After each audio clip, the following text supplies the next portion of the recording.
क्या आप लोगों को ऐसा लगता है कि सभी डायनासोर एक टाइम पे एक ही जैसे शक्तिशाली और एक ही साइज के होते थे? अगर आप लोग ऐसा सोचते हैं तो हम आपको बता दें कि आप बिल्कुल गलत सोचते हैं, क्योंकि असल में डायनासोर्स एक दूसरे से एकदम अलग थे, साइज में भी और शक्ति में भी। और आज के इस वीडियो में हम बात करने वाले हैं दुनिया के 5 ऐसे डायनासोर्स के बारे में जो अपने अस्तित्व काल में पूरे विश्व में राज करते थे। इसलिए वीडियो को एंड तक तो जरूर देखिए। चलिए अब बिना देर किए टॉपिक पर चलते हैं। नंबर 1, अर्जेंटिनोसॉरस। अर्जेंटिनोसॉरस का एविडेंस मूल रूप से 1987 में मिला था, जब अर्जेंटीना के एक खेत में एक फुल्ली डेवलप्ड ह्यूमन बीइंग के आकार का फॉसिल पाया गया था। उस खेत के मालिक ने सोचा कि वो फॉसिल लकड़ी का एक बड़ा टुकड़ा होगा, लेकिन साल 1993 में पता चला कि ये एक नए स्पीसीज का सिंगल वर्टिब्रा है। हालांकि अर्जेंटिनोसॉरस का कोई पूरा स्केलेटन नहीं मिला है, लेकिन इस डायनासोर की लंबाई का अनुमान उसके मौजूद फॉसिल्स का उपयोग करके शरीर के बाकी हिस्सों के आकार के अनुमान के आधार पर 37 से 40 मीटर यानी कि लगभग 121 से 131 फीट तक है। और ऐसा माना जाता था कि इसका वजन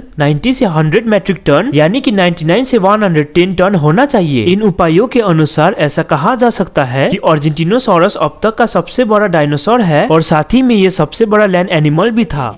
नंबर 2, साल्टोसॉरस। ये असल में एक टाइटेनोसॉर है जिसका नाम नॉर्थ अर्जेंटीना के साल्टा शहर के नाम पर रखा गया है, जहां पर इसकी खोज की गई थी। इसे दूसरे टाइटेनोसॉर प्रजातियों की तुलना में छोटा माना जाता है। छोटे में भी इसकी लंबाई 40 से 42 फीट तक होती थी और इसके वजन होता था लगभग 7.7 टन से भी ज्यादा। इनके जीवाश्म कंकालों को देखकर वैज्ञानिकों ने ये पता लगाया है कि इन प्रजातियों के अंदर एक अलग रक्षणात्मक रणनीति है। इनके शरीर के ऊपर ऑस्टियोडर्म्स और बोनी आर्मोर प्लेट से ढका हुआ होता था, जिसकी वजह से दूसरे शिकारियां अपने दांतों की वजह से इसके मांस तक घुस नहीं पाते थे। नंबर 3, ड्रेडनोटस। ड्रेडनोटस की कुल लंबाई लगभग 26 मीटर यानी कि लगभग 85 फीट है और इसकी अनुमानित मास 59 मैट्रिक टन यानी कि लगभग 65 टन था। ड्रेडनोटस को साउदर्न पेंटागोनिया अर्जेंटीना के रॉक डिपोजिट से जाना जाता है और ये रॉक डिपोजिट्स लगभग 77 मिलियन साल पहले का है।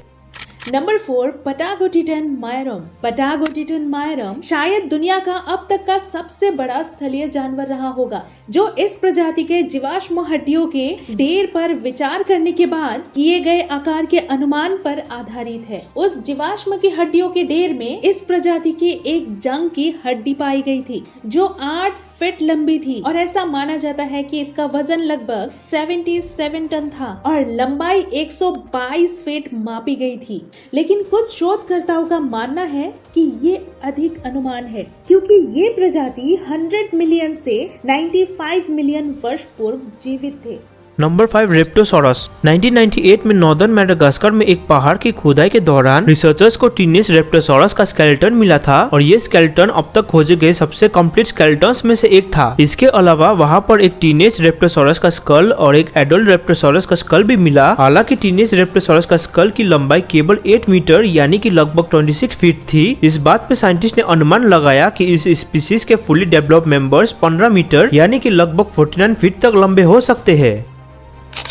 That's it for today. I hope आप लोगों को ये वीडियो पसंद आया होगा। अगर वीडियो पसंद आए तो वीडियो को लाइक कीजिए और शेयर जरूर कीजिए, क्योंकि नॉलेज सबको मिलना चाहिए। और तब तक हम और एक धमाल टॉपिक के साथ वापस आते हैं। See you soon.